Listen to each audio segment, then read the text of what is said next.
হেমাভো দিব্য ছবি সুন্দরায় তস্মৈ মহাপ্রেম রস প্রদায় চৈতন্য চন্দ্রায় নমো নমস্তে। নমো শ্রীকাল সত্যায় জগন্নাথ সুতায় চ সভৃত্রায় সপুত্রায় সকলত্রায় তে নমো।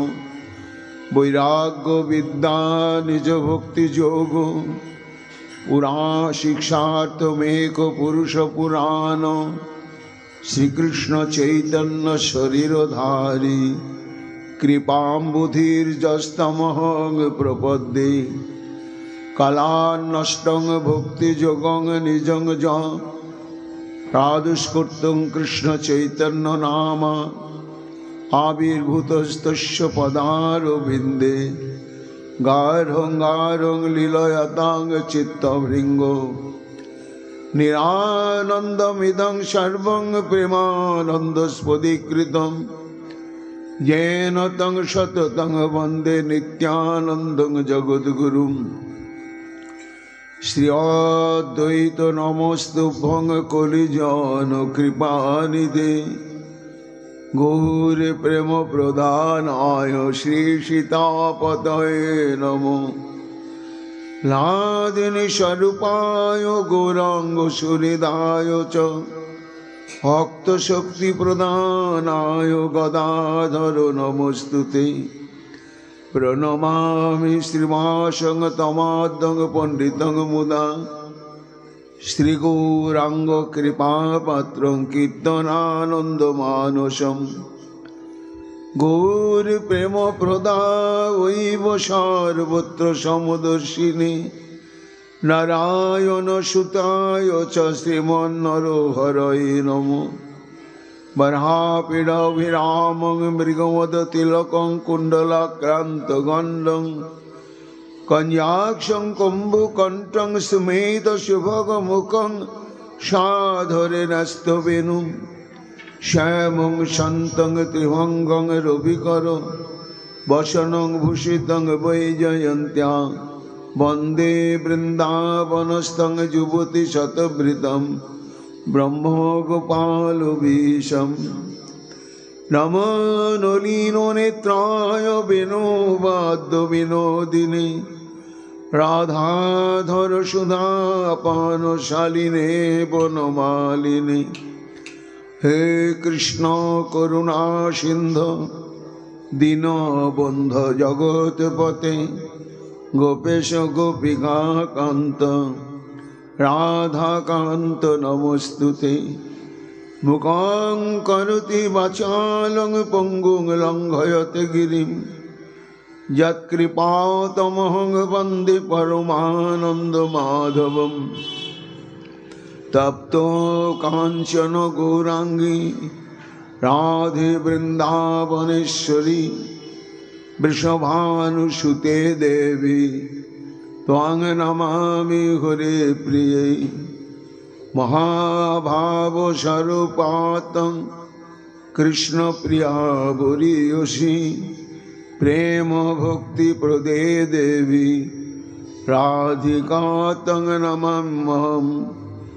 वन्दे नन्दव्रजस्त्रीणां पादरेणुमभिघ्नश यशांग हरिकथोद्गीतं पुनाति भुवनत्रयं।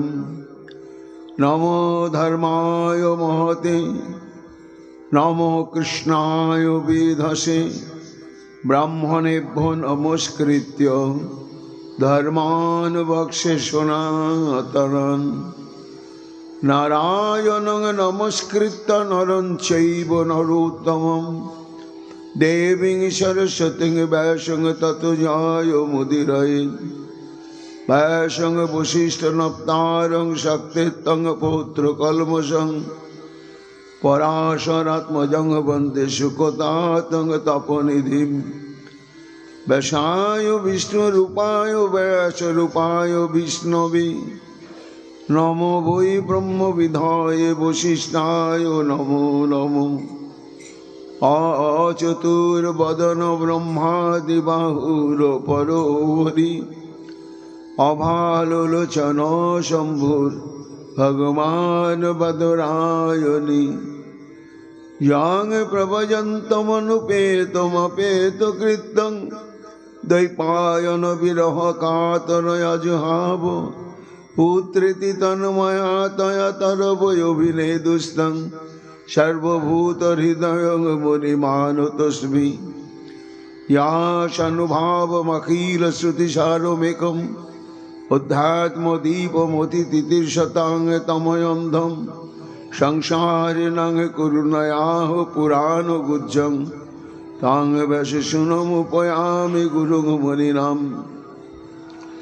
যোগীন্দ্রায় নমস্তস্मै শুকায় ব্রহ্মরূপিণে সংসার সর্পদষ্টং য বিষ্ণুরাতুময়মুচ্যং তমাদিদেবম করুণানিধানম তমালবর্ণম সহিতাবতারম অপার সংসার সমুদ্র সেতুম ভজামহে শ্রীভাগবত স্বরূপম শ্রীমদ্ভাগবতং নৌমি অমলং পুরাণং শুভম যস্য শ্রবণয়োধ্যায়নমাত্রেণ গোবিন্দে লভতে রতিম নিগম কল্পতরুর্গলিতং ফলং সুখমুখাৎ অমৃতদ্রব সংযুতম পিবত ভাগবতং রসমালয়ং মুহুরহ রসিকা ভুবি ভাবুকা তুলসী কাননং যত্র যত্র পদ্মবনানি চ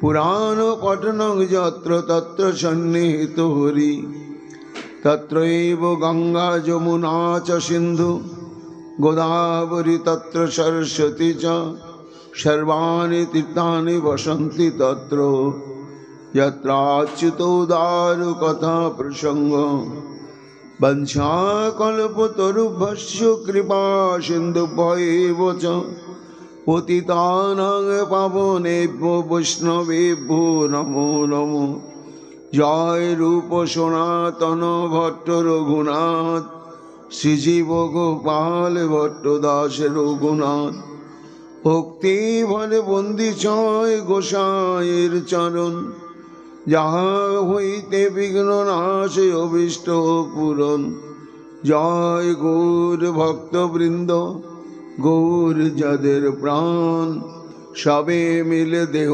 মোরে নিতাই গৌর ভক্তিদান নিতাই গৌর হরি বল নিতাই গৌর হরি বল জয় জয় নিতাই গৌর হরি বল নিতাই গৌর হরি হরি বল।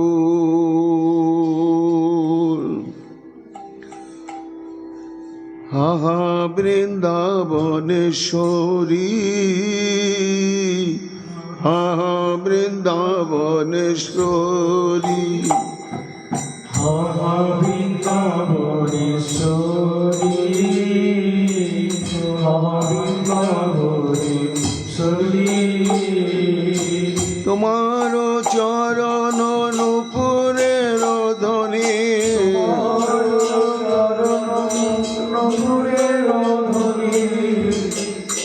আমি শুনিব কি শ্রুতি ভরি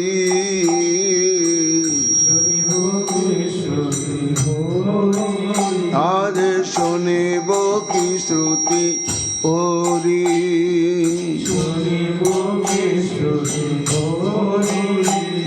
ছত্র কমল বলয় কুণ্ডল ছত্র কমল বলয় কুণ্ডল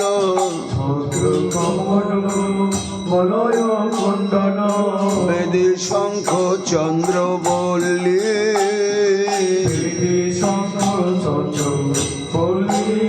আবার জব শক্তি গদা সৌভাগ্যাদি চিহ্ন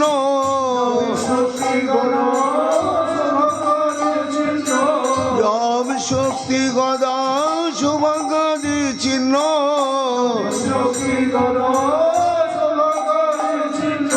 হরিব নয়ন ভরে দেব নয়ন বলি হরিজমি শক্তি গণা শুভকামী চিহ্ন হরিব নয়ন বলি হরিব নয়ন বলি চরণ সুগন্ধ আঘ্রাণ করিয়া চরণ সুগন্ধ হইব কি অনুমত রাধে হইব কি অনুমত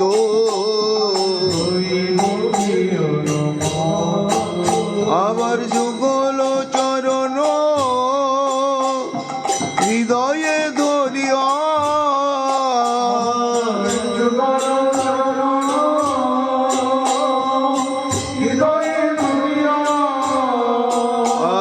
যুগল চরণ হৃদয়ে ধরিয়া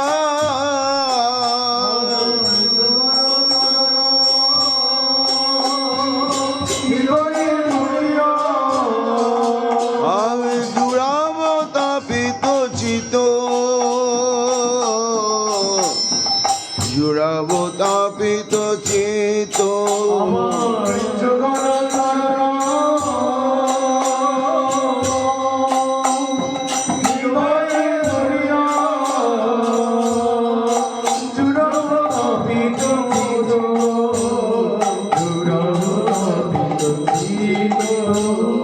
সুগন্ধি সলিলে অরুণ চরণ সুগন্ধি সলিলে অরুণ চরণ কমল ধোয়াব ধীরে আবার সে চরণামৃত পান করি কবে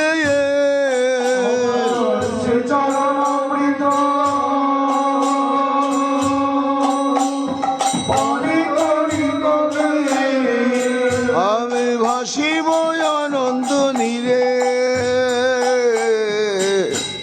ভাসিব আনন্দ নীরে আনন্দ নীরে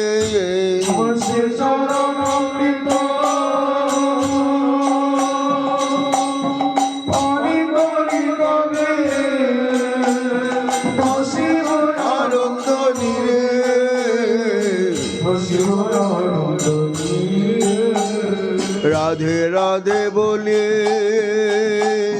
তোয়া নামা বলে হা রাধে রাধে রাধে বলে তোয়া নামা বলে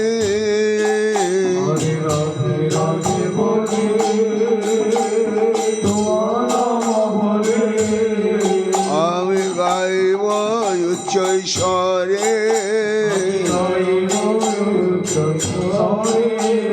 গাইব উচ্চ স্বরে নামের সহিতে এমন পরানো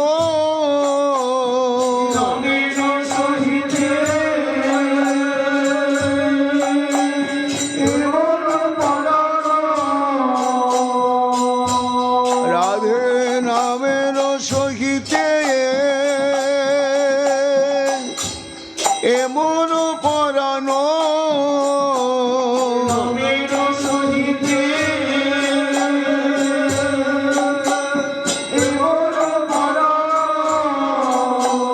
যাবে তো আপদ তলে যাবে তো আপদ তলে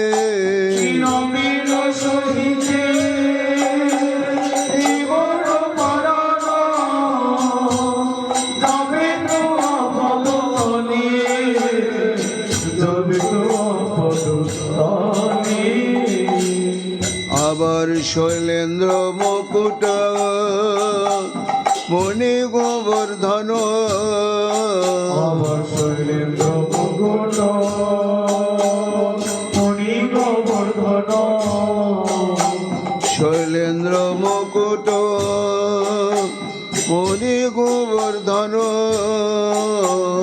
শৈলেন্দ্র মুকুট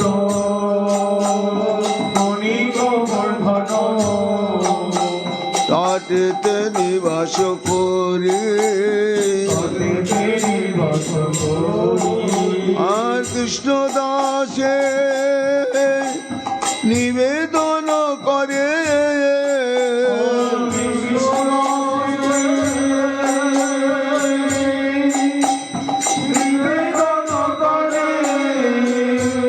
পূর্ণ কর প্রাণেশ্বরে পূর্ণ কর প্রাণেশ্বরে হরে কৃষ্ণ দাসে নিবেদন করে পূর্ণ করো প্রাণেশ্বরী পূর্ণ করো প্রাণেশ্বরী আ বৃন্দাবনেশ্বরে হা বৃন্দাবনেশ্বরে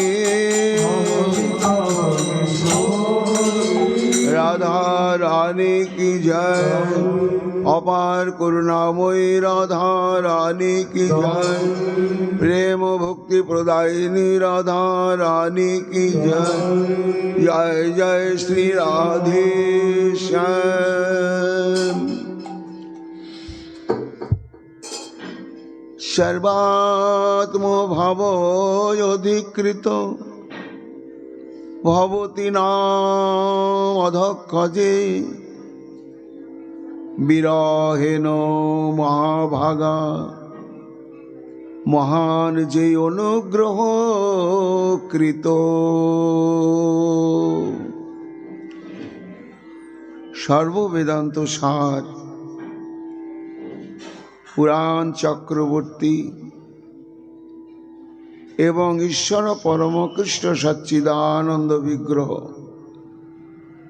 সেই শ্রী গোবিন্দের শব্দ ব্রহ্মময় মূর্তি শ্রী শ্রীমদ্ ভাগবত মহাপুরাণের দশম স্কন্ধে 47তম অধ্যায়ে সপ্তবিংশতি সংখ্যক শ্লোকে পরমহংস চূড়ামণি পূজ্যপাদ শ্রীমৎ সুখদেব গোস্বামী তাঁর সম্মুখে নিরবচ্ছিন্নভাবে তাঁর মুখশ্রিত লীলা কথা শ্রবণ করে চলেছেন মহারাজ পরীক্ষিত। তাকে উদ্দেশ্য করে ভাবের আবিষী লীলা দর্শন করতে করতে সুখমুনি বললেন, মহারাজ পরীক্ষিত, এতক্ষণ তো ভাবোদয়, ভাব সন্ধি, ভাব সম্মর্দ, ভাব শান্তি, মহাভাব স্বরূপিণী শ্রীমতী রাধারানীর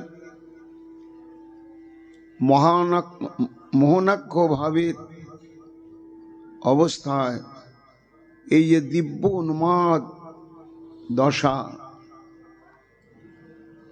এই দশাতে অভিব্যক্ত হলো অকৈতব কৃষ্ণ প্রেমের নির্যাস, প্রেমের স্বরূপ এবং তার অদ্ভুত মাধুর্য।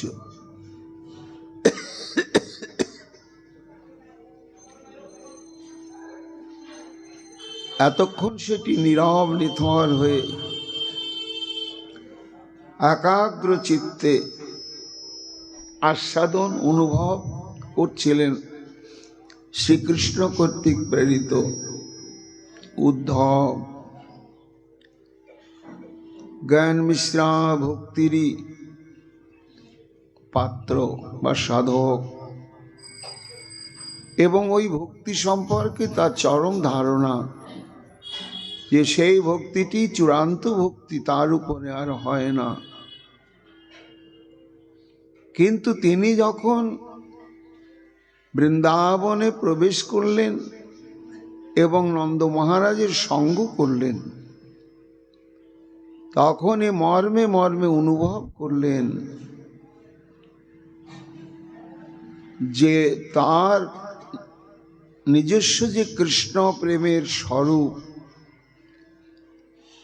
এবং কৃষ্ণ প্রেমের প্রকৃত স্বরূপটি কেমন, সে সম্পর্কে তার যে চূড়ান্ত ধারণা,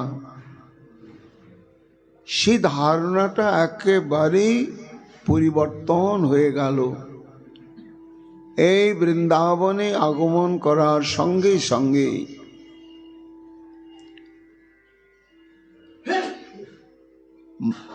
সেই প্রেমের স্বরূপ অনুভব করতে পারলেন গোপীগণের কৃপায়। সম্বিতের মূরতি উদ্ধব। তারপরে এবার কথা বলার সুযোগ। তাই গোপিকাগণের তথা মহাভাব স্বরূপিণী শ্রীমতী রাধারানীর এই যে অনন্য সাধারণ প্রেম, সেই প্রেমের যে সমস্ত সঞ্চারী ভাবের দশা সম্যক প্রত্যক্ষভাবে উদ্ধব অনুভব করলেন। সেখানে তিনি ভাবছেন যে এই প্রেমের ঘনীভূত প্রতিমা যারা, তাদের সঙ্গে আমি কি কথোপকথন করব? আমার সেই অভিজ্ঞতায় কোথায়, যোগ্যতায় কোথায়, আর মনোবৃত্তি কোথায়? তারপরে মনে হলো, না, আমি তো এদের সঙ্গে কেবলমাত্র আলোচনা বা কথা বলার জন্য শ্রীকৃষ্ণ কর্তৃক প্রেরিত হয়েছি তা তো নয়। আমার প্রিয় প্রভু এই গোপিকাগণের জন্য এক অদ্ভুত সন্দেশ প্রেরণ করেছেন। সেই সন্দেশটি আমাকে এদের নিকটে তুলে ধরতে হবে, প্রদান করতে হবে।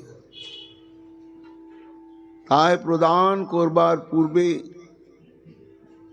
তাদের প্রকৃতিস্থ করবার জন্যই উদ্ধব রাধারানী এবং গোপিকাগণের যে প্রেম,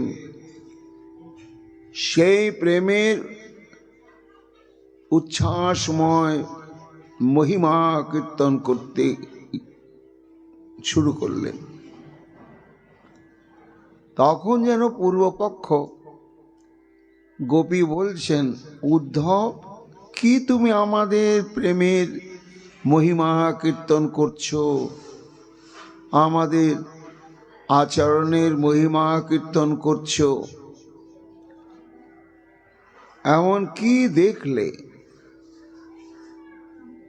আমরা ভগবান কি, ভজন কি, মানব জীবনের উদ্দেশ্য কি, কিছুই জানি না, আর জানারও প্রয়োজন মনে করি না। আমরা নিজেদের ধরে রাখতে পারি না উদ্ধব।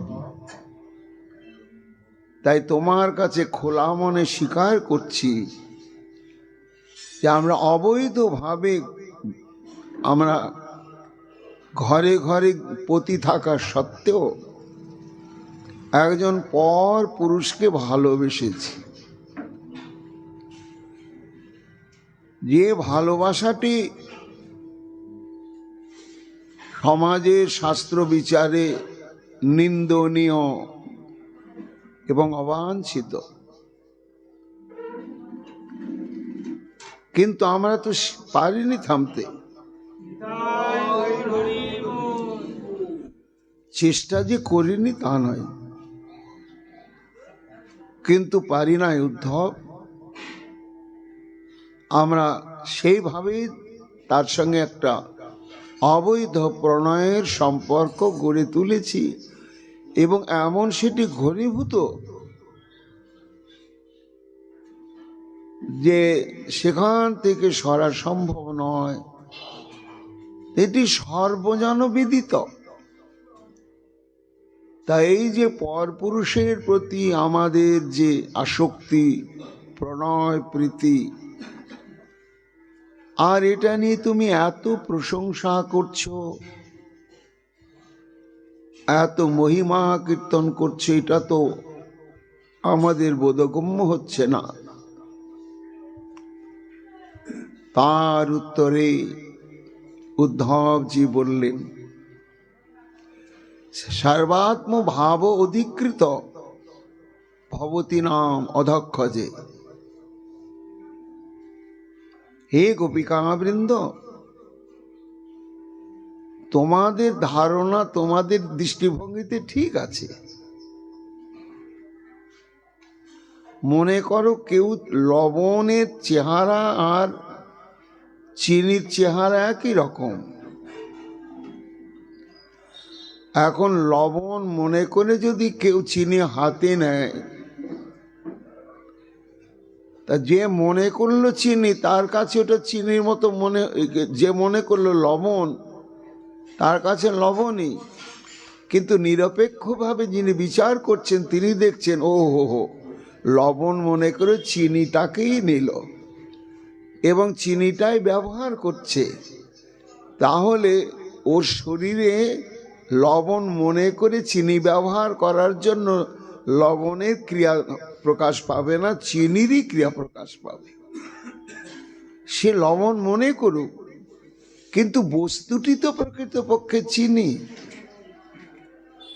তাই গ্রহণ করার পরে তার শরীর মনে যে ব্যবহার, তার প্রভাব প্রক্রিয়া, সেটা চিনিরই হবে। তদ্বৎ হে গোপিকাগণ, তোমরা যাকে পরপুরুষ বলছো, এই পরপুরুষের তাৎপর্য দুরকম। একটা সাধারণ কোনো বিবাহিত রমণীর কাছে পতি ছাড়া অন্য পুরুষকেই পরপুরুষ বলা হয়, এবং সেই পুরুষের প্রতি যদি আসক্তি, প্রণয় ইত্যাদি প্রকাশ পায়, সেটা অশাস্ত্রীয়, অবৈধ। এটা ঠিক তোমাদের কাছে, তোমাদের যে ধারণা, আমি তোমাদের সঙ্গে একমত যে কৃষ্ণকে তোমরা পরপুরুষই জানো। এটা বাস্তবভাবেই জানো। কেন? তোমার ভালো করে জানো যে আমাদের ঘরে ঘরে প্রত্যেকেরই স্বামী রয়েছে, কিন্তু স্বামী থাকা সত্ত্বেও জানি অন্য পুরুষের প্রতি আসক্তি প্রকাশ করা কখনোই উচিত নয়।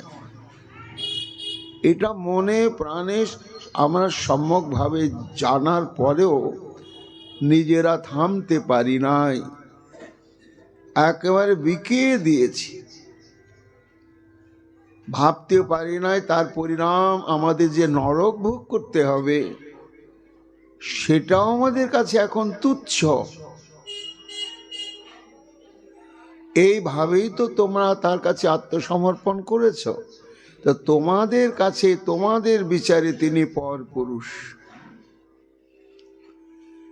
কিন্তু যারা শাস্ত্রজ্ঞ, তত্ত্বজ্ঞ, তাদের কাছে তোমাদের যিনি পরপুরুষ বা অবৈধ ভালোবাসার ব্যক্তি, তত্ত্বের বিচারে তিনি হচ্ছেন পরপুরুষ।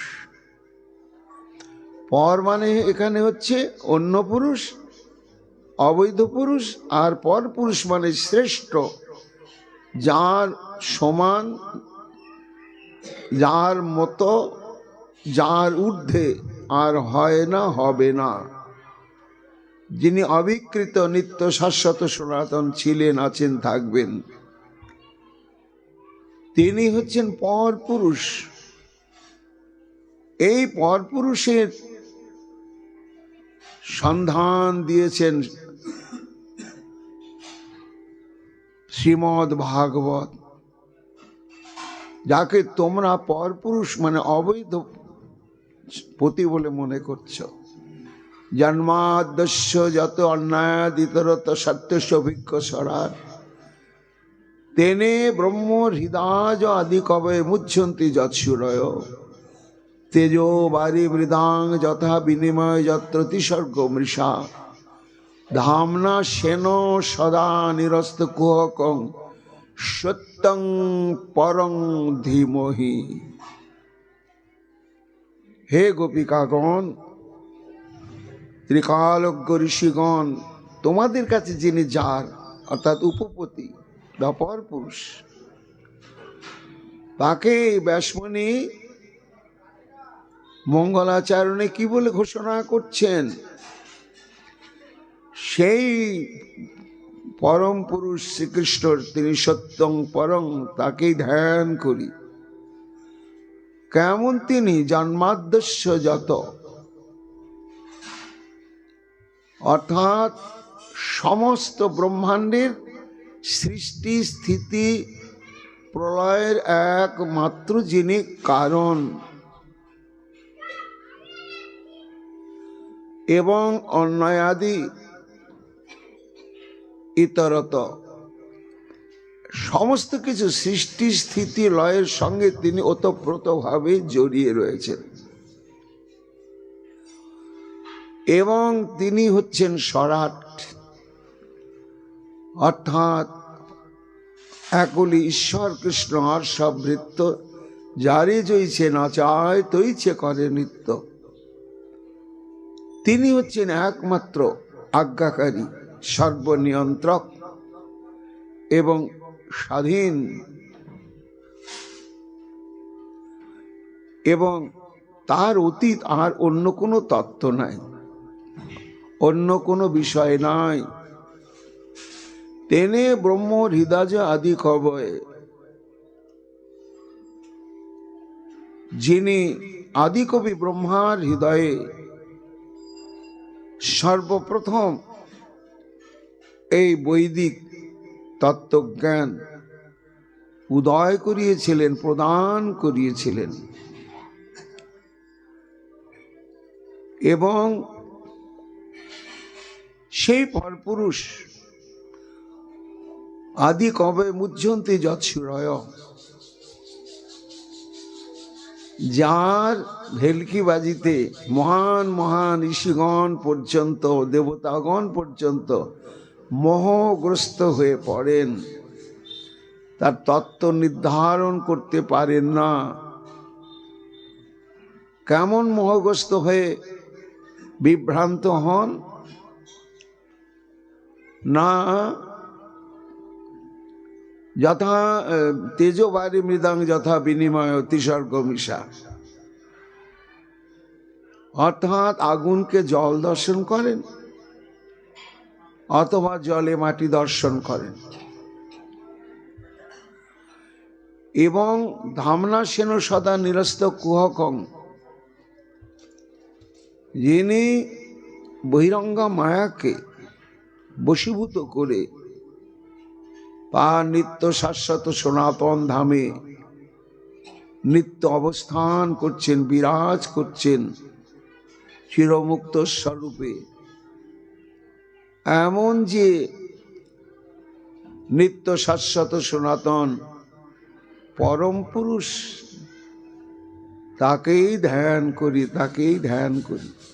হে গোপীগণ, তাহলে তোমাদের কাছে যিনি অবৈধ উপপতি বা পরপুরুষ, এটা তোমাদের কাছে, কিন্তু নিরপেক্ষভাবে তোমরা তাকে উপপতি মনে করেছ বা অন্য পুরুষ মনে করেছ, কিন্তু তত্ত্বের বিচারে তিনি হচ্ছেন নিখিল ব্রহ্মাণ্ডের সর্বজীবের একমাত্র ভালোবাসার আস্পদ, একমাত্র তিনি উপাস্য, আর কেউ নাই।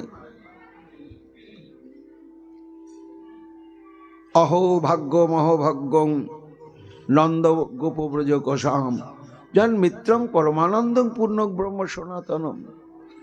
বুদ্ধ বলছে, যাকে তোমরা সাধারণ উপপতি জ্ঞান করে নিজেদের সংকুচিত মনে করছো, স্বীকার করছো যে ধর্ম কি অধর্ম কি আমরা জানি না, নরক স্বর্গ কি হবে না হবে জানি না, আমরা কৃষ্ণকে ভালোবেসেছি, ওখান থেকে সরতে পারবো না, এটা স্বীকার করছো, কিন্তু সেই কৃষ্ণ সম্বন্ধে স্বয়ং বেদকর্তা ব্রহ্মা কি বলছেন? কি ভাগ্যের বিষয়, কি ভাগ্যের বিষয়! নন্দগোপ ব্রজকোষাম, মহারাজ নন্দ এবং সমগ্র ব্রজবাসীগণ তাদের প্রাণের প্রাণ, হৃদয়ের হৃদয় যে গোবিন্দ, তিনি তত্ত্বিকে, তিনি হচ্ছেন পরমানন্দং পূর্ণং ব্রহ্ম সনাতনম। তাহলে তোমাদের কাছে পরপুরুষ হলেও তত্ত্ব তো তিনি হচ্ছেন স্বয়ং পরতত্ত্ব বিশেষ। অহভাগ্য কি বর্ণিব আর, নন্দ ব্রজপুরে নাদ বসতি যাহার, যার মিত্র পরিপূর্ণ ব্রহ্ম সনাতন, প্রকট পরমানন্দ গোকুল নন্দন। এবং সেই তোমাদের যে পরপুরুষ, তার প্রতি তোমাদের প্রীতি, এবং সেই প্রীতিটার তিনি কেমন?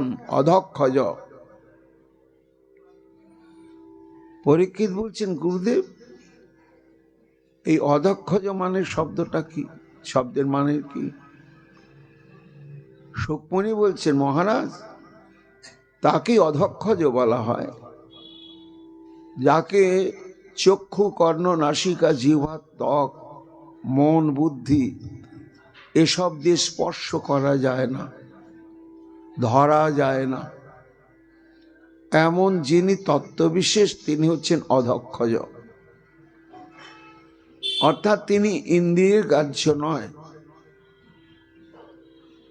তখন প্রশ্ন করছেন মহারাজ পরীক্ষিত, গুরুদেব তা ভগবান যদি ইন্দ্রিয় গ্রাহ্যই না হন, মন বুদ্ধির গ্রাহ্যই যদি না হন, তাহলে ওই যে মা যশোমতী লালন পালন করছেন, স্নান করাচ্ছেন, ভোজন করাচ্ছেন, কখনো তারণ ভৎসনও করছেন, গোপীরা তার সঙ্গে কত প্রেম ব্যবহার করছেন, সর্ব ইন্দ্রিয়ের দ্বারা তাকে নিষেবন করছেন, শুদ্ধ সখ্যে সখাগণ কাঁধে চড়ছেন, কাঁধে করছেন।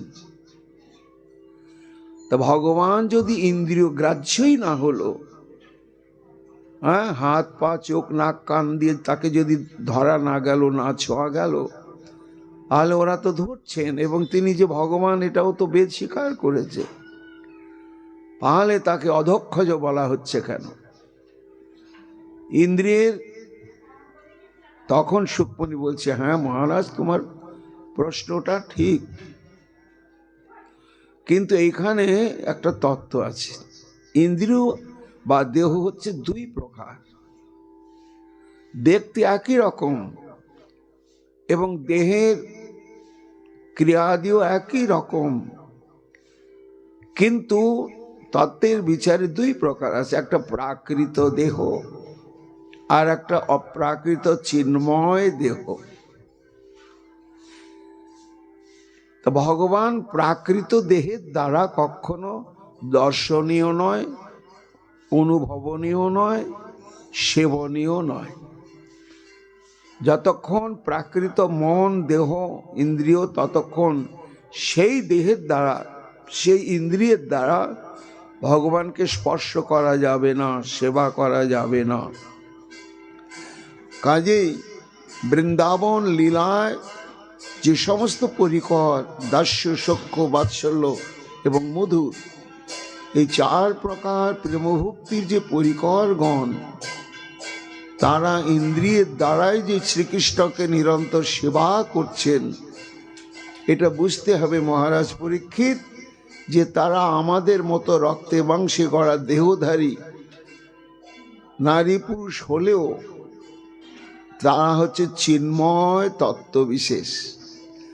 তাদের দেহ ইন্দ্রিয় প্রাকৃত দেহ ইন্দ্রিয় নয়, অপ্রাকৃত চিন্ময় দেহ। সেই দেহে তারা সেবা করছেন। তাহলে প্রশ্ন আসছে, আমরা যে ভজন সাধন করছি তারা তো নিত্য সিদ্ধ পরিকর, তাদের দেহ না হয় চিন্ময় হলো, কিন্তু সাধারণ জীব। তখন সুকমণি বলছেন, হ্যাঁ মহারাজ, এটা প্রশ্ন। সাধারণ জীব প্রাকৃত, তার দেহ ইন্দ্রিয় প্রাকৃত, কিন্তু তার মধ্যে যে জৈবিক সত্তা বা জীবাত্মা আছেন, তিনি কিন্তু জড় প্রাকৃত নয়, তিনি চিন্ময় তত্ত্ব। কিন্তু কর্মফল ভোগের জন্য প্রাকৃত দেহকে আশ্রয় করে অবস্থান করছেন। এইবার সেই দেহটা অধক্ষজ, প্রাকৃত ইন্দ্রিয় গ্রাহ্য নয়, এমন ভগবানের সেবার সৌভাগ্য প্রাপ্ত হয় কখন জানো? না, মহাপ্রভু বলছেন সনাতন গোস্বামীকে, শরণ লইয়া করে কৃষ্ণে আত্মসমর্পণ, কৃষ্ণ তারে করে তৎকালে আত্মসমনিতাই গৌর হরি বল। জয় গৌর, জয় গৌর, জয় গৌর, জয় গৌর, জয় গৌর, জয়।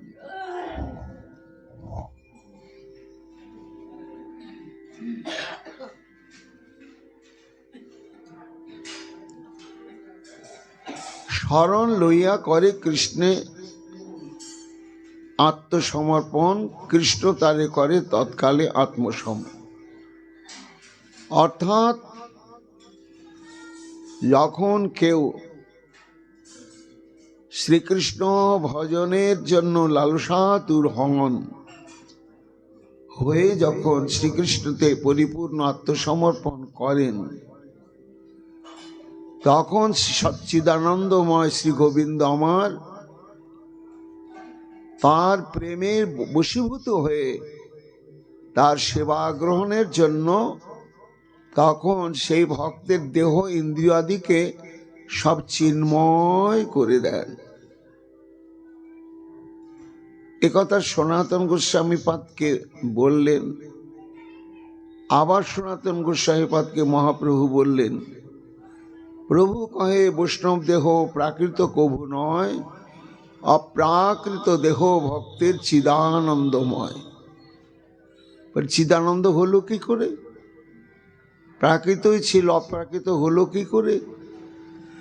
না, দীক্ষাকালে ভক্ত করে আত্মসমর্পণ, সেই কালে কৃষ্ণ তারে করেন আত্মসম। অর্থাৎ যখন সাধু সঙ্গ করতে করতে, কিংবা অনেক অনেক ব্যক্তির পূর্ব জন্মের সংস্কার এমনভাবে তার থাকে যে জন্মের পরই তাকে কৃষ্ণ ভজন করতে হবে, এই অনুরাগটা জেগে ওঠে। আর কারো কারো সাধু সঙ্গ করতে করতে জাগে। তো যেভাবে জাগুক, তার পরবর্তীতে কি হয়, তখন গুরু পদাশ্রয়। তা গুরুদেব কি করেন কি না, গুরুদেব তখন মন্ত্র প্রদানের মধ্য দিয়েই অনুগৃহীত ভক্তকে গোবিন্দের চরণে সম্পর্কিত করে দেন আর সমর্পণ করে দেন। আজ থেকে তুমি কারণ, আজ থেকে তুমি হলে শ্রীকৃষ্ণের দাস, শ্রীকৃষ্ণই তোমার সেবনীয় আর শ্রীকৃষ্ণই তোমার আরাধনীয়, শ্রীকৃষ্ণই তোমার ভজনীয়। তখন শ্রীকৃষ্ণের কাছে তাকে সঁপে দেন। তা দীক্ষাকালে ভক্ত করে আত্মসমর্পণ, সেই কালে কৃষ্ণ তারে করেন আত্মসম। তো যখনই গুরুদেব উৎসর্গ করে দেন গোবিন্দের চরণে, শ্রী গোবিন্দ আমার তখনই তাকে আত্মসম। মানে কি? আত্মসম মানে কৃষ্ণের মতো করে নেন তা নয়। আত্মসম হচ্ছে ভগবান যেমন সচ্চিদানন্দময় প্রাকৃত তত্ত্ব নয়, ঠিক তেমনি তার চরণে যিনি আত্মসমর্পণ করলেন, ভগবান তখন তাকে সচ্চিদানন্দময় করে নিলেন। তখন তার দেহ ইন্দ্রিয় আর প্রাকৃত থাকলো না, সেই দেহ করে তার চিদানন্দময়, অপ্রাকৃত দেহে তাহার চরণ ভজায়। এটা হচ্ছে ভক্তির প্রভাব মহারাজ। ভগবান অধক্ষজ হলেও তিনি ভক্তগণকেও যোগ্যতা প্রদান করেন তার প্রাকৃত স্বরূপটাকে দূর করে দিয়ে, নাশ করে দিয়ে। এইটা মহাজনও বলেছেন, প্রাকৃত দেহেন্দ্রিয়াদি নাম এব ভক্তি সংসর্গেন অপ্রাকৃতত্বং স্পর্শ মনি ন্যায় নৈব সাধু বুদ্ধামহ। তর্ক যদি করে এটা কিভাবে সম্ভব হয়? একই রকমই আকৃতি প্রকৃতি থাকলো, আগে যেমন ছিল চেহারা এখনো তেমনি চেহারা আছে, আর তিনি সচ্চিদানন্দময় হয়ে গেলেন, কিছু তো আলাদা বোঝা যাচ্ছে না। তার দৃষ্টান্ত দিচ্ছেন যে একটা লোহার পুতুল, তো লোহার পুতুলের চেহারাটা যেমন ছিল তেমনি থাকলো, লোহার পুতুলটাকে যদি স্পর্শমণির সঙ্গে ঠেকানো হয় তখন লোহার পুতুলটা সোনার পুতুলে রূপান্তরিত হয়ে গেল। তার চোখ, মুখ, নাক, কান, আকৃতি প্রকৃতি একই রকমই থাকলো, কিন্তু ছিল লোহা, হয়ে গেল সোনা। কি করে সোনা হলো? না স্পর্শমণির প্রভাবে। তাই এটা প্রাকৃত জগতে সর্বশাস্ত্রই সম্মত যে স্পর্শমণি স্পর্শ করলে লোহা সোনা হয়ে যায়। যেমন আকৃতি প্রকৃতি একরকমই থাকে, কিন্তু তার উপাদানগত পার্থক্যের পরিবর্তন হয়। তেমনি শ্রী ভগবান ভক্তি সঞ্চার করে সাধকের দেহ ইন্দ্রিয়াদিকে দেখতে একই রকমই থাকে, কিন্তু আগে ছিল ওটা লোহা, এখন হয়ে গেল সোনা। এটা হচ্ছে ভক্তির প্রভাব। এবং শুধু এখানে ভগবান অধক্ষজ তত্ত্ব বলে শুধু যে দেহ ইন্দ্রিয়ের দ্বারা সেবা করার প্রশ্ন তাও নয় মহারাজ, কেননা যিনি ইন্দ্রিয়াতীত সত্তা তাকে কোনো প্রাকৃত বস্তু নিবেদন করা যাবে না। তাহলে নৈবেদ্যটাও অপ্রাকৃত চিন্ময় হতে হবে। ভক্তির প্রভাবে সেটাও হয়। শাস্ত্র বলছে জগত্তাস্মিন জানি জানি বস্তুনি মিথ্যা ভূতান্ন উপলভ্যস্তে তেষাম এব ভক্তি সম্পর্কাৎ মিথ্যা ভূতত্বং প্রবিলাপ্য ভগবতা স্বভক্তেন ইচ্ছা অনুকূলেন পরম সত্যতমেব তৎক্ষণং সিজ্জতি। অর্থাৎ পত্রং পুষ্পং ফলং ময়ং যো মে ভক্তা, ভক্তি মাখিয়ে যখন দেওয়া হচ্ছে তখন প্রাকৃত দ্রব্যগুলোই অপ্রাকৃত চিন্ময় স্বরূপ প্রাপ্ত হচ্ছে, তখনই ভগবান ওটা গ্রহণ করছেন। এই জন্যই ভগবান অধক্ষজ হচ্ছে প্রাকৃত ইন্দ্রিয়ের দ্বারা সেব্য নয়, দর্শনীয় নয়, অনুভবনীয় নয়, ভজনীয় নয়। ভজন করতে গেলে ভক্তেরও দেহ ইন্দ্রিয় অপ্রাকৃত হয়ে যায়। কেন? ভগবান করে নেন। উদ্ধবকে বলছেন ভগবান নিজেই, মর্ত যদা ত্যক্ত সমস্ত কর্মা নিবেদিতাত্মা বিকীর্ষিত মে তদামৃত তত্ত্বং প্রতিপদ্যমান ময়াত্ম ভয়াচ কল্পতে বই। হে উদ্ধব,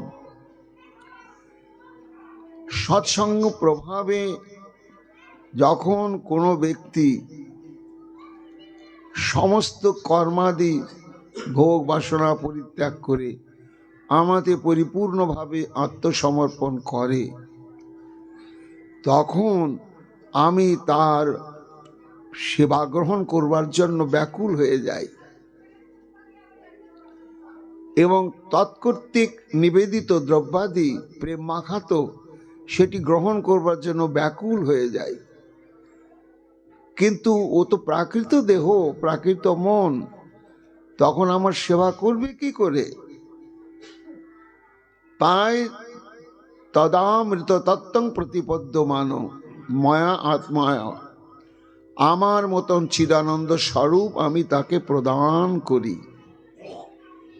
অর্থাৎ সে বুঝতে পারল না যে আমি ছিলাম লোহা, হয়ে গেলাম সোনা। তো ভগবত ইচ্ছাতেই প্রাকৃত দেহ ইন্দ্রিয় অপ্রাকৃত হয়ে যায় হে মহারাজ পরীক্ষিত, আর সেই অপ্রাকৃত দেহের দ্বারাই ভজন হয়।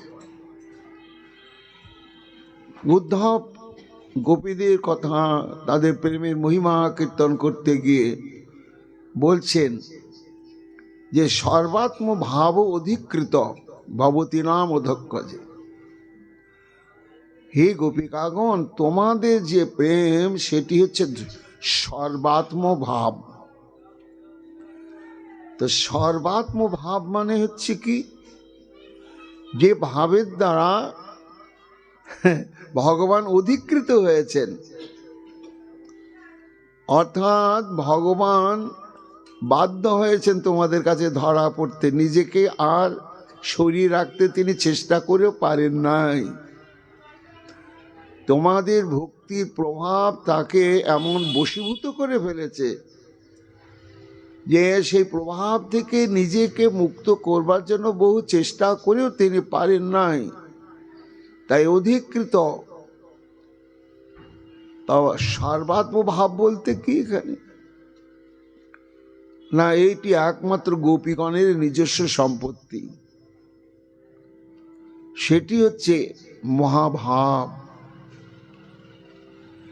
এই মহাভাব সর্বাত্ম ভাব রূপ কখন প্রাপ্ত হয় না, মহাভাবিক ক্রমটা হচ্ছে প্রথমে প্রেম, স্নেহ, মান, প্রণয়, রাগ, অনুরাগ, ভাব এবং মহাভাব। তা প্রেমটা পরিপক্ক পরিণতি প্রাপ্ত হতে হতে হতে হতে মহাভাব হচ্ছে, আবার এই মহাভাব গাঢ় হয়ে রূঢ় মহাভাব, আবার সেটা গাঢ় হয়ে হচ্ছে অধীরূঢ় মহাভাব। তা এই অধীরূঢ় মহাভাব সমস্ত গোপিকাগণের রয়েছেন, আর একমাত্র শ্রীমতী রাধারানী রয়েছেন মাদনাক্ষ অধীরূঢ় মহাভাব, সেটি রাধারানীতেই বর্তমান, অন্য গোপিকাগণের মধ্যে নেই। এখানে সর্বাত্ম ভাব বলতে কি, জিনিসটা একটু জটিল বুঝতে হবে। যেমন প্রেম পরিণতি প্রাপ্ত হয়ে স্নেহ হলো, দৃষ্টান্ত আমরা দিতে পারি, আখের রস জাল করে যখন গাঢ় হলো তখন একটা দশা প্রাপ্ত হলো। তো যখন আখকে পেষণ করে রসটা বের করা হয়েছিল, ওই রসটা আর থাকলো না। তারপর আর একটু যখন গাঢ় হলো তখন তরল গুড়ে পরিণত হলো, তখন আগের দশাটা থাকলো না, তার স্বাদটাও থাকলো না। তারপরে যখন খণ্ড বা গুড়ে পরিণত হয়ে গেল, তখন তরল গুড়ের স্বাদ বা তরল গুড়ের অবস্থা তার মধ্যে থাকলো না। তার থেকে তখন লাল চিনি হলো, সেটা স্বাদ পাল্টে গেল। তারপরে সেখান থেকে সাদা চিনি হলো, তারপরে সাধারণ মিশ্রি হলো, তারপরে গিয়ে কুঁদানো মিশ্রি বা উৎপলা সর্বশ্রেষ্ঠ মিশ্রি হলো। তো যখন সেই মিশ্রি হলো তখন তার মধ্যে কিন্তু আখের রস থেকেই কিন্তু পরিণতি প্রাপ্ত হতে হতে হতে হতে হতে মিশ্রি হলো। তা মিশ্রির মধ্যে কিন্তু তখন আখের রস আর স্বাদ পাওয়া যাবে না, ওতে মিশ্রির স্বাদটাই রয়েছে। এই হচ্ছে প্রেমের স্তর ক্রম, পরিপাক দশা প্রাপ্ত হতে হতে মহাভাব পর্যন্ত হয়। কিন্তু এই মহাভাব যখন গোপীদের মধ্যে অবস্থান করেন তখন তার একটি অদ্ভুত অলৌকিক ভাব প্রকাশ পায়। কি সেটা হচ্ছে সর্বাত্ম ভাব, অর্থাৎ একই সঙ্গে ওই প্রেমের স্বাদটাও থাকে, তার প্রভাবটাও থাকে, স্নেহের স্বাদটাও থাকে, প্রভাবটাও থাকে, মান, প্রণয়, রাগ, অনুরাগ একটা দশাকে হারিয়ে আর একটা দশাতে পরিণতি লাভ করে না, প্রত্যেকের স্বকীয় স্বকীয় দশায় প্রাপ্ত থাকে। এই প্রেমার বশ কৃষ্ণ সর্বানন্দ ধাম। গোপীগণের মধ্যে যে এই প্রেমের ফাঁদেই ভগবান ধরা দিতে বাধ্য হয়েছে। এই জন্য এখানে অধিকৃত বলা হয়েছে। তা হে গোপিকাগণ, তোমাদের এই প্রেমই হচ্ছে দুর্লভ। এটি তোমাদের মহিমা যে এই প্রেম তোমরা প্রাপ্ত হয়েছ, বা প্রেম তোমাদেরকে আশ্রয় করে রয়েছে। তখন গোপীগণ বলছেন, যেন উদ্ধব, এত আমরা লেখাপড়া জানি না, তো তোমার এই পণ্ডিতি ভাষাগুলো বুঝতে পারছি না। তা একটা কথাই বলছি, যে আমাদের প্রেমে যদি ভগবান ধরা দিতে বাধ্যই হন, এইরকমই যদি আমাদের প্রেমের শক্তি হয়, তাহলে আজ আমরা কৃষ্ণহারা কেন? প্রেম আমাদের সঙ্গে তাকে বেঁধে রাখতে পারল না, আজ আমাদের দশা দেখছো কি অবস্থা। তাই যে সর্বাত্ম ভাব সেই প্রেম, তার উত্তরে তখন উদ্ধব বলছেন, হ্যাঁ গোপিকাগণ, বিরহেন মহাভাগা মহান মে অনুগ্রহ কৃত। এই বিরহটাও প্রেমেরই একটা দিক। এটা তোমরা মনে করছো শ্রীকৃষ্ণ তোমাদেরকে ছেড়ে গেছে, কিন্তু প্রেম মানে একদিকে আছে সম্ভোগ মিলন, আর একদিকে আছে বিরহ। আমি প্রেমকে আশ্রয় যেই করব, সেই দুটোই আমার কাছে চলে আসবে। একবার মিলন আসবে, একবার বিরহ আসবে। এটা মেনে নিতেই হবে, এটা প্রেমের মধ্যে স্বাভাবিকভাবেই রয়েছে। আর এই বিরহ এখানে কর্তা হয়ে তোমাদেরকে এই বিরহ সমুদ্রে নিমজ্জিত করে দিয়েছে। তাতে কি হচ্ছে, একদিকে যেমন তোমাদের প্রেমের পরাকাষ্ঠা ব্রহ্মাণ্ডে ঘোষিত হয়েছে, আর একদিকে মে অনুগ্রহকৃত, আমার প্রতি অশেষ কৃপা এবং করুণা হয়েছে। গোপীগণ বলছেন, উদ্ধব, তোমার ভাষা আমাদের বোধগম্য হচ্ছে না। তা আমাদের এই দশা তোমার কি করুণা হলো বলো? বলে, হে গোপীগণ, আজকে যদি শ্রীকৃষ্ণ মথুরায় চলে না যেতেন, এবং স্বাভাবিকভাবে যাননি, অস্বাভাবিকভাবেই গিয়েছেন, হঠাৎ করে, পরিকল্পিত না। এই ছিলেন, জানাই ছিল না কোনোদিন অক্রূর আসবে আর কৃষ্ণকে বৃন্দাবন ছেড়ে যেতে হবে। আবার এই আজ যাচ্ছি, কাল ফিরে আসবো, এটা স্বাভাবিক ঘটনা। কিন্তু সেটাই অস্বাভাবিক দশায় পরিপূর্ণ পরিণতি লাভ করল। তা দেখো, এতে কি হলো জানো না? বিরহের তাপে তাপে তাপে তাপে তোমাদের যে প্রেম, সেই প্রেমের যে পরিপূর্ণ পরিণতি, সেই প্রেমের যে স্বরূপ, সেই প্রেমের যে মহিমা, সেই প্রেমের যে বিকার, এটা অজ্ঞাত ছিল, একেবারে অজ্ঞাত ছিল। এটা প্রকাশিত হয়ে পড়ল, আর এটা প্রয়োজন, বিশ্বের জন্য প্রয়োজন। আর আমি উদ্ধব, আমার জন্য প্রয়োজন ছিল। গোপীগণ দেখো, একটা পাত্রস্থ তরল বস্তু, জলই হোক দুধ হোক, তার তলাতে যদি কিছু থাকে, সেটা তো এমনি দেখা যায় না। ওটা যখন উনানে, পাত্রটা উনানে চাপিয়ে দিয়ে যখন জাল দিতে থাকা হয়, দুধটা বা জলটা যখন টকবক টকবক করে ফুটতে থাকে, তখন ওর তলাতে যা যা কিছু থাকে সব উপরে ওঠে। তখন দেখা যায়, ওরে তলাতে এগুলো এগুলো ছিল, তাপ পেয়ে দেখো টকবক করে ফুটছে, সব উপরে বেরিয়ে পড়েছে। তা হে গোপীগণ, এই যে প্রেমের চরম পরাকাষ্ঠা, এক মাদরাক্ষ অদীর্ঘ মহাভাব আর এক মোহনাক্ষ অদীর্ঘ মহাভাব। আবার মোহনাক্ষ ভাবের 6টি দশা, তার সর্বশেষ দশাই হচ্ছে দিব্যোন্মাদ। তা প্রেমের মধ্যে যে এই সমস্ত অতি নিগুড় বস্তু, এটা নিহিত ছিল, এই বিরহের তাপ পেল বলেই তো প্রকাশ পেল। আর আমার প্রতি কি অনুগ্রহ হলো না, কৃপা করে আমার প্রভু যদি আমাকে বৃন্দাবনে নিজ গুণে কৃপা করে না প্রেরণ করতেন, তাহলে এই যে কৃষ্ণ প্রেমের কি অসীম মহিমা, তার কত গভীরতা, তার কি মহাশক্তি, এবং সেই প্রেমটি কত আস্বাদ্য, এবং এই প্রেম কত প্রকার, এগুলো আমার অনুভব হতো না।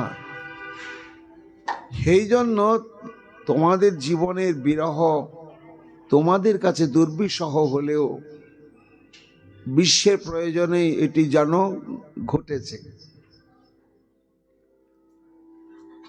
এই বলতে বলতে সুকমণি বলছেন, মহারাজ পরীক্ষিত, উদ্ধব বুঝতে পারলেন যে আমি যে গোপিকাগণের প্রেমের মহিমা কীর্তন করছি, তারা শুনছে, অনুমোদন করছে, কিন্তু ভেতরে ভেতরে ধৈর্য হারা হয়ে যাচ্ছে। কেন না, এরা জানতে পেরেছে যে তাদের প্রীতম শ্রীকৃষ্ণ কিছু সন্দেশ পাঠিয়েছেন উদ্ধবের মাধ্যমে। তো সেই সন্দেশটা কখন পাবো? সেই সন্দেশটা কেন দিচ্ছে না উদ্ধব? আমাদের প্রশংসা, আমাদের গুণানুকীর্তন যতই করুক, তারা কিন্তু ব্যস্ত হয়ে উঠেছে উদ্ধবের দ্বারা প্রেরণ করা সেই সন্দেশের জন্য। সুকমণি বলছেন, উদ্ধব এটি অনুভব করলেন যখন, তখন দেখলেন যে না, আর প্রেমের মহিমা কীর্তন করে সময় নষ্ট করা উচিত হবে না। আমার প্রভু যে উদ্দেশ্যে আমাকে পাঠিয়েছেন সেটাই আমি এদের সেবায় লাগাই। তাই তখন উদ্ধব বললেন, শ্রোতাং প্রিয় সন্দেশ ভবতী নাম সুখাবহ যমা দায় আগত ভদ্রা অহং ভর্তু রহস কর। হে প্রিয় গোপিকা বৃন্দ, শ্রোতাম, আপনারা একাগ্র চিত্তে শ্রবণ করুন, এবং আশা করি আপনাদের এই অভিলষিত অতি প্রিয় সন্দেশ আপনাদের কাছে অত্যন্ত সুখাবহই হবে। প্রভু আমাকে নিজ গুণে কৃপা করে দিয়েছেন। কি বস্তু দিয়েছেন? না, সেটি তার একান্ত ব্যক্তিগত বস্তু, যেটি কখনো তিনি সবার সামনে খোলেন না এবং যাকে তাকে দেখান না, যার তার কাছে এই বস্তু সম্পর্কে কখনো বলেন না। এমন গুহ্য বস্তু এই অধমকে যোগ্য মনে করে তোমাদেরকে প্রদান করবার জন্য দায়িত্ব দিয়েছেন। তবে হে গোপীগণ, আমি বয়ে নিয়ে এসেছি বটে, কিন্তু একটু চেষ্টা করেছিলাম যে সন্দেশটা কিরকম মিষ্টি একটু চেখে দেখি, যাচ্ছি তো নিয়ে, কিন্তু হায় হায় হায় দূর অধিগম্য।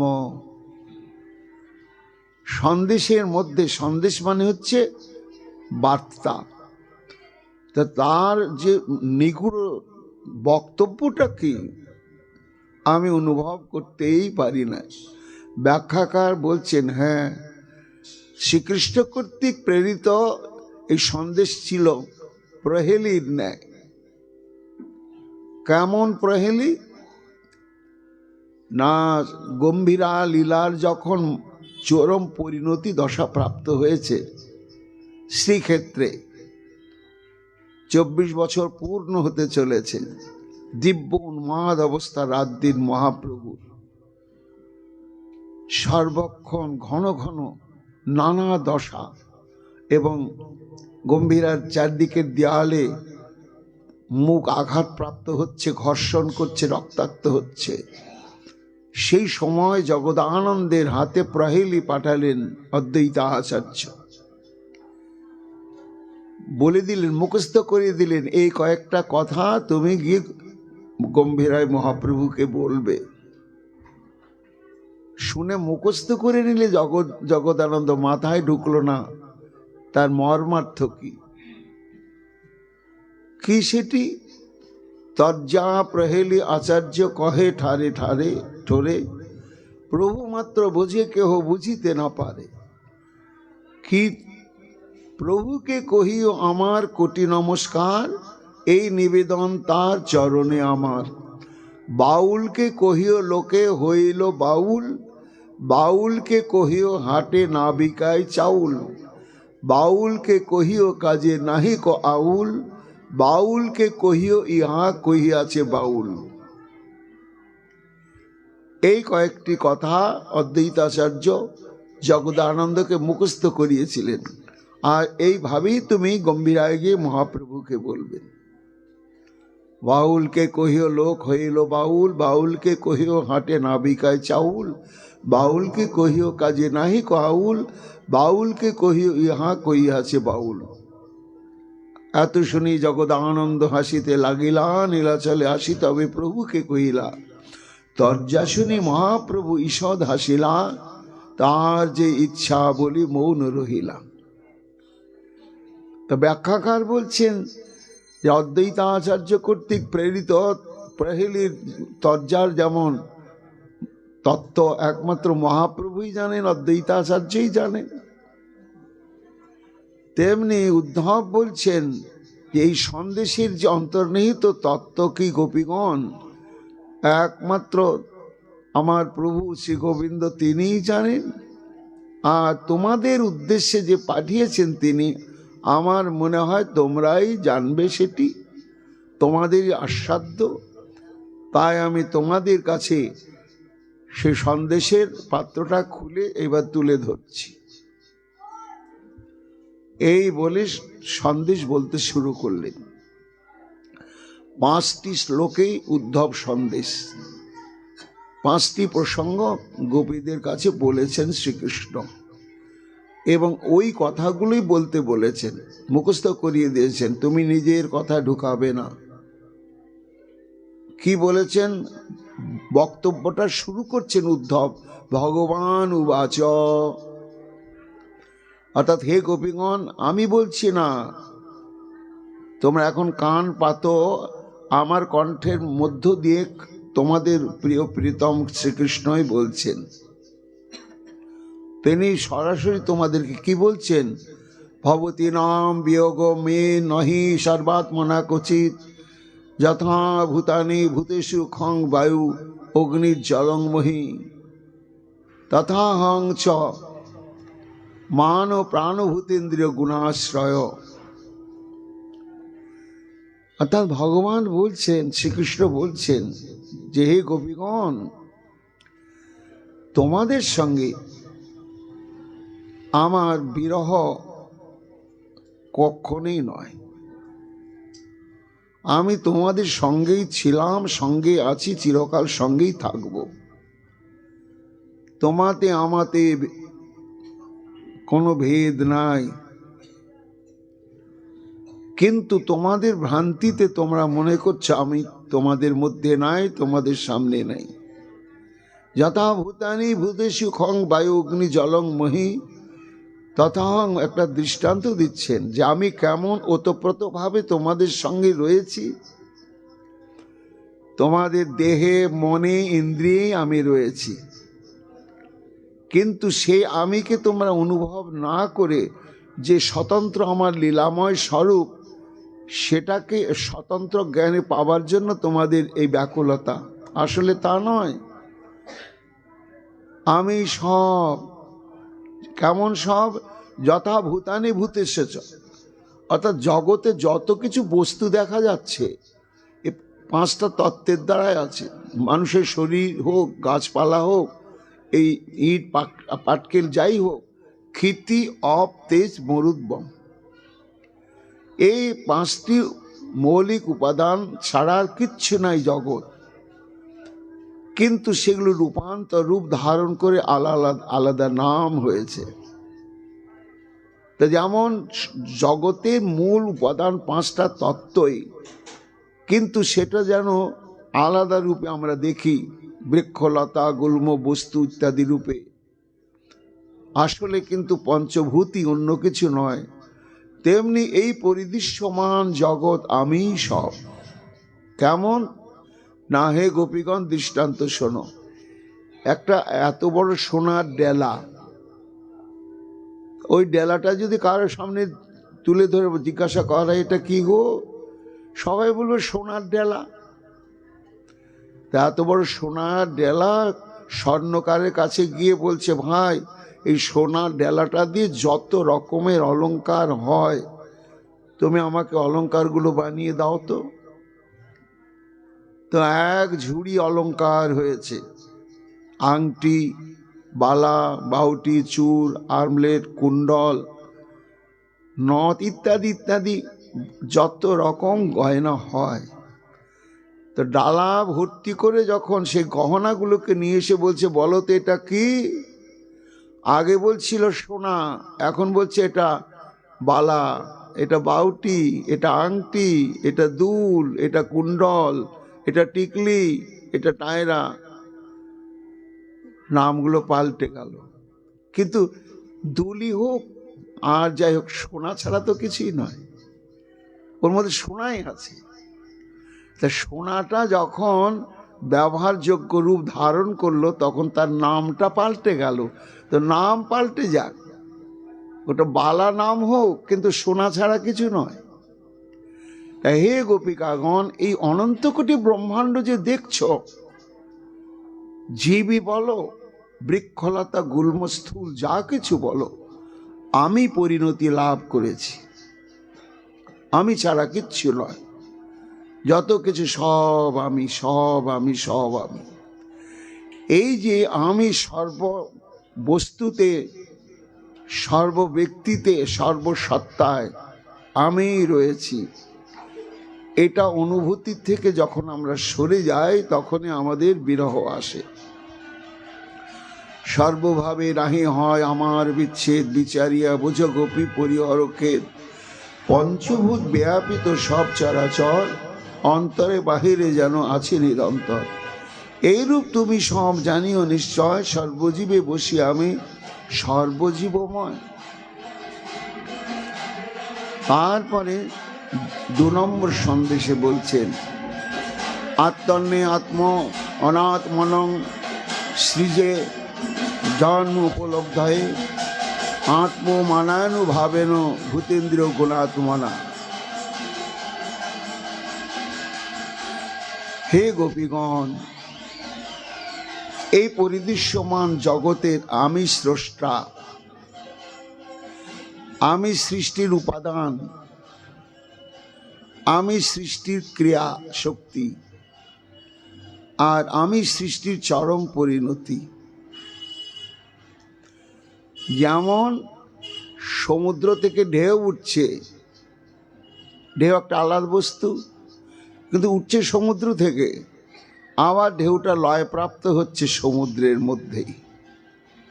ঠিক তেমনি আমার থেকে বিশ্ব চরাচর সৃষ্টি হয়েছে, আবার এই সৃষ্ট জগৎ আমাতেই লয়প্রাপ্ত হচ্ছে।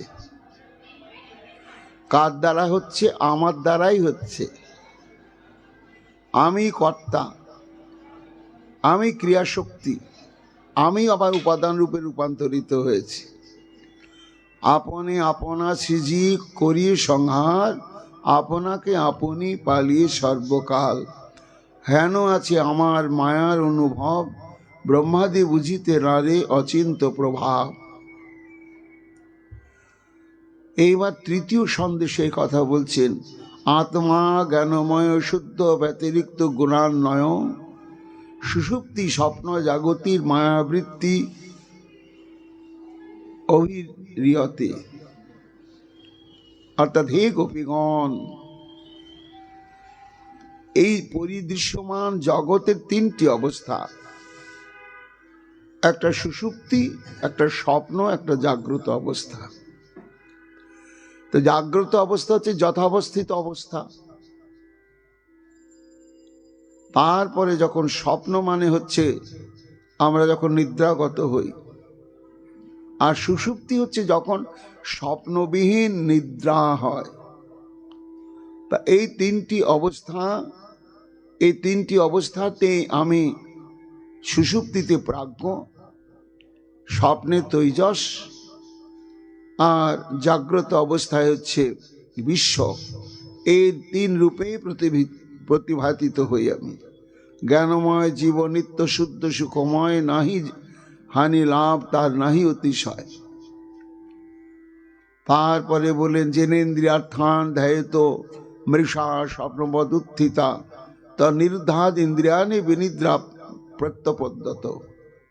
হে গোপীগণ, জীবনকে সত্যের উপরে প্রতিষ্ঠিত করতে হবে। কেমন?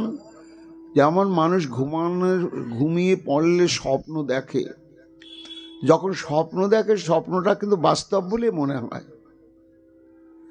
তারপরে যখন ঘুম ভেঙে গেল, জেগে উঠল, তখন স্বপ্নের যে সুখ দুঃখ আনন্দ ছিল সে তখন বুঝলো ওটা সবই মিথ্যা, ওটা স্বপ্ন দেখছিলাম, ওটার কোনো বাস্তবতা নাই। তাই হে গোপীগণ, ঘুমিয়ে যেমন স্বপ্নটা অবাস্তব, এটা যখন জেগে ওঠা যায় তখন মনে হয়, তেমনি আবার জেগে থেকে যা কিছু আমরা করছি, দেখছি, করছি, ভোগ, এটাও স্বপ্ন। এই স্বপ্ন থেকে আমাদের জাগরণ হবে কখন? হরিনাম সাধন করতে করতে করতে, ভজন করতে করতে, গুরু বৈষ্ণবের কৃপায় আত্মতত্ত্বজ্ঞান লাভ হবে। যখন আত্মতত্ত্বজ্ঞান লাভ হবে তখন দেখা যাবে যে আমার যে যথাবস্থিত শরীর আর যথাবস্থিত সংসারের যত ক্রিয়া বিক্রিয়া সবই স্বপ্ন। এটা স্মৃতি ছাড়া আর কিচ্ছু নয়। তাহলে আমার বাস্তব জীবন কোনটা? না, আমার বাস্তব জীবন ওই যে আমি গুরু সেবা করছি, বৈষ্ণব সেবা করছি, এবং গুরুদেবের কৃপাতে নিজের সিদ্ধ স্বরূপ প্রাপ্ত হয়ে যে আমি ভজন করছি এবং স্মরণে সেবা করছি, ওটাই বাস্তব। ওই বাস্তব জীবনে প্রতিষ্ঠিত হওয়াই হচ্ছে প্রত্যেকটা জীবের কর্তব্য। তখন সাংসারিক জীবনটাও তার কাছে স্বপ্নের মতো বলে মনে হয়। এতদন্ত সমনায় যোগ সাংখ্যং মনীষিণাম ত্যাগস্তপ দম সত্যং সমুদ্রান্তা ইবা পোকা। সর্বশেষ সন্দেশে বললেন ভগবান যে দেখো, আমার থেকে সমস্ত যেমন উৎপত্তি, আমাতেই সমস্ত কিছু লয় প্রাপ্ত, তেমনি হে গোপীগণ, বহু প্রকার পারমার্থিক ভজন প্রবর্তিত হয়েছে আমার দ্বারাই, কিন্তু যত প্রকার পারমার্থিক ভজন প্রচেষ্টা, ত্যাগ, বৈরাগ্য, দান, ধ্যান, যা কিছু, সমস্ত শেষ পরিণতি হচ্ছে গিয়ে আমাতেই। এই জন্য আদিতে আমি, মধ্যে আমি, অন্তেও আমি। এই 5টি সন্দেশ গোপিকাগণের জন্য পাঠালে। সেই সন্দেশ প্রাপ্ত হওয়ার পরে সন্দেশটা গোপীগণের কাছে কি মিষ্টি লাগলো, না টক লাগলো, না ঝাল লাগলো, না নোনতা লাগলো, এটা পরবর্তীতে শ্লোকে ব্যক্ত হলো যে গোপিকাগণের কাছে উদ্ধবে পাঠানো 5টা সন্দেশ কেমন লাগলো মহাপ্রভুর কৃপা। আগামীকাল আমরা তার শ্রবণ কীর্তন করব। এখনকার মতো ভাগবতী কথা এইখানেই বিশ্রাম লাভ করছে। নিতাই গৌর হরি বল।